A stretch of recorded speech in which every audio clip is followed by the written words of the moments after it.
यदि बच्चे विद्यालय ना जाएं, तो विद्यालय को बच्चों के पास पहुंचा देना चाहिए। ये ध्येय वाक्य युवा सन्यासी स्वामी विवेकानंद के थे। उन्होंने युवा चेतना के संदर्भ में भी कई प्रेरणात्मक संदेश युवाओं को दिए। धर्म और आध्यात्म के केंद्र वाराणसी में संतों, महात्माओं और महापुरुषों का आगमन सदियों से होता रहा है। काशी से प्रभावित और काशी को प्रभावित करने वाले संतों, महात्माओं की एक लंबी श्रृंखला और परंपरा है बनारस में। इसी परंपरा में एक नाम जुड़ता है स्वामी विवेकानंद का। स्वामी विवेकानंद का वाराणसी से विशेष लगाव रहा है। कहा जाता है कि उनके जन्म का संबंध भी बनारस से है। विवेकानंद की मां भुवनेश्वरी देवी ने गंगा तट स्थित सिंधिया घाट के आत्मवीरेश्वर महादेव मंदिर में पुत्र प्राप्ति के लिए साधना की थी। स्वामी विवेकानंद का जन्मदिन 12 जनवरी वाराणसी शहर से स्वामी विवेकानंद का अत्यंत घनिष्ठ संबंध है। स्वामी विवेकानंद की मां संतान पाने के लिए यहाँ वीरेश्वर आत्मवीरेश्वर शिव मंदिर में मन्नत रखे थी और उनके लिए रेगुलर पूजा होती थी। यहाँ उनको संतान प्राप्ति हो। शिव जी की कृपा से उनको संतान प्राप्ति हुई, जिनका नाम नरेंद्र वीरेश्वर पहले रखा, बाद में नरेंद्र नाम रखा गया था। यही समय में दक्षिणेश्वर कलकत्ता हावड़ा में श्री रामकृष्ण को एक दिव्य दर्शन हुआ। श्री रामकृष्ण समझ गए कि जिस व्यक्ति को मैं ये पृथ्वी के ऊपर लाना के लिए ठीक किया हूँ, वह मेरी शक्ति ये पृथ्वी को और मनुष्य जाति को फिर से जगाने के लिए मसीहा युगाचार्य का अवतार हो चुका है। स्वामी विवेकानंद पहली बार 1887 में वाराणसी आए। प्रथम काशी यात्रा के साथ ही विवेकानंद का लगाव बनारस से हो गया। उसके बाद समय समय पर उनका काशी आगमन होता रहा। स्वामी विवेकानंद का बनारस आने का सिलसिला चलता रहा। वे 5 बार आध्यात्मिक ऊर्जा पाने के लिए बनारस आए। जीवन का सर्वोच्च ध्येय पाने के लिए मनुष्य में कैसी दृढ़ शक्ति और क्या योग्यता, निश्चय शक्ति होनी चाहिए, स्वामी विवेकानंद का ये प्रण से हमको मालूम पड़ता है। उन्होंने प्रण लिया, शरीरम वाह पातयामी मंत्रम वाह साधयामी। जहाँ तक मेरे जीवन की परम सिद्धि प्राप्त नहीं होगी, ईश्वर को प्राप्त नहीं करूँगा और ये जगत को जगा नहीं दूंगा जिसके लिए श्री रामकृष्ण आए थे, वहाँ तक मैं रुकूंगा नहीं। फिर मेरा शरीर उसके लिए जाए या रहे, उसकी कोई परवाह नहीं। जो प्राण की भी परवाह नहीं करके अपने ध्येय प्राप्ति के लिए अपना जीवन लगा देता है, वही व्यक्ति ये संसार में सफल हो सकता है। स्वामी विवेकानंद अर्दली बाजार स्थित LT कॉलेज परिसर के गोपाललाल विला में ठहरे थे। आज भी इस भवन के अवशेष परिसर में मौजूद हैं।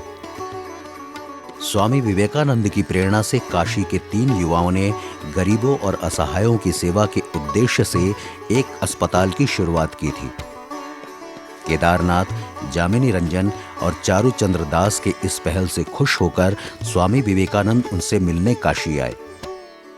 वाराणसी के लक्सा मोहल्ले के अस्पताल का नाम होम ऑफ सर्विस उन्होंने ही रखा।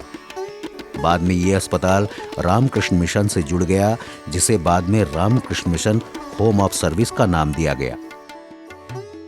बहु रूपे सम्मुखे तुम्हार खुजी आछो कोथा ईश्वर। तुम्हारे सामने बहुत रूप में ईश्वर मनुष्य रूप में घूमते हैं। तुम मंदिर मंदिर तीर्थ तीर्थ कहाँ घूमने को ढूंढने को जाता है। ये जीवंत मनुष्य की सेवा करो।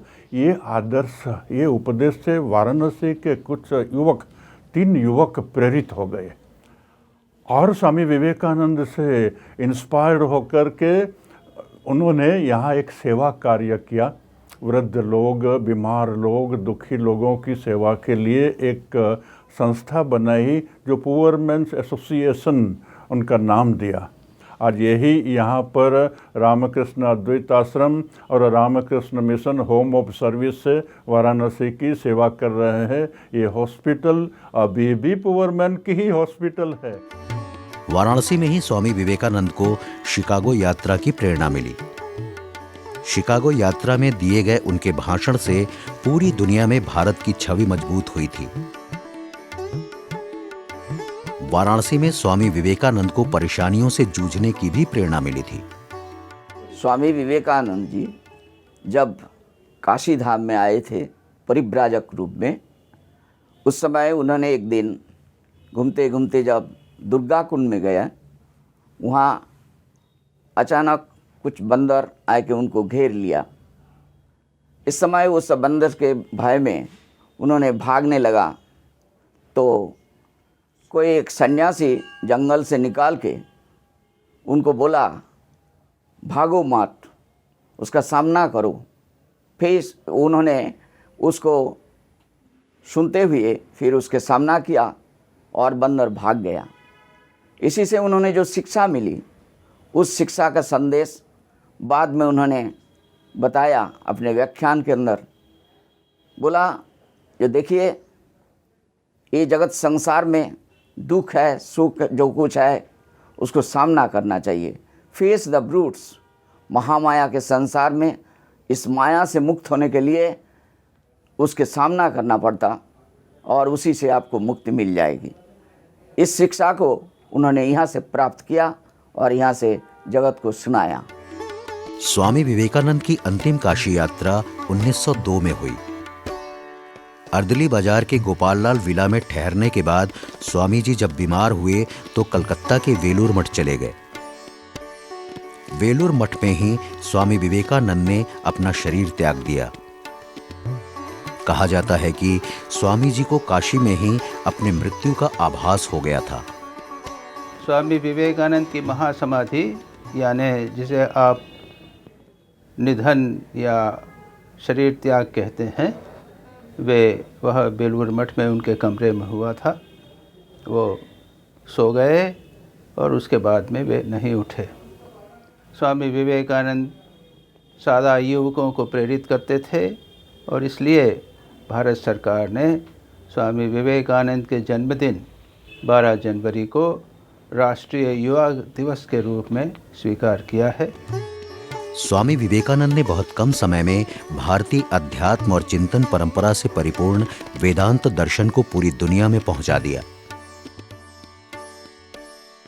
नमः श्री यतिराजाय विवेकानंद सूरये सच्चित् सुख स्वरूपाय स्वामिने तापहारिणे।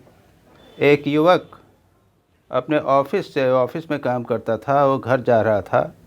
किसी ने उसके सामने एक किताब फेंकी। उसको लगा कि कोई गंदी किताब हो गई, लेकिन जिसने फेंकी उसने कहा कि ले जाए इस किताब को पढ़ के मेरा लड़का साधु बनना चाहता है। उसने किताब को उठाई। वो था विवेकानंद साहित्य इंग्लिश में, complete works of Swami Vivekananda, first volume. उसको घर ले गया, पढ़ने लगा। क्लास में फेल होता था, वह फर्स्ट आने लग गया। और ये एक घटना है जो स्वामी विवेकानंद के साहित्य के साथ में सदा जुड़ी हुई है। जो भी उसको पढ़ता है, स्वामी विवेकानंद की प्रेरणा प्राप्त होती है। खास करके युवक लोग, यही नहीं जो वृद्ध हैं वो भी अपने आप को युवक समझने लग जाते हैं। उनके द्वारा स्थापित रामकृष्ण मिशन लगातार गरीबों असहायों की सेवा कर रहा है। उनका प्रसिद्ध कथन, उठो, जागो और तब तक नहीं रुको जब तक लक्ष्य प्राप्त न हो जाए, ये सूत्रवाक्य युवाओं को सदियों तक प्रेरित करता रहेगा।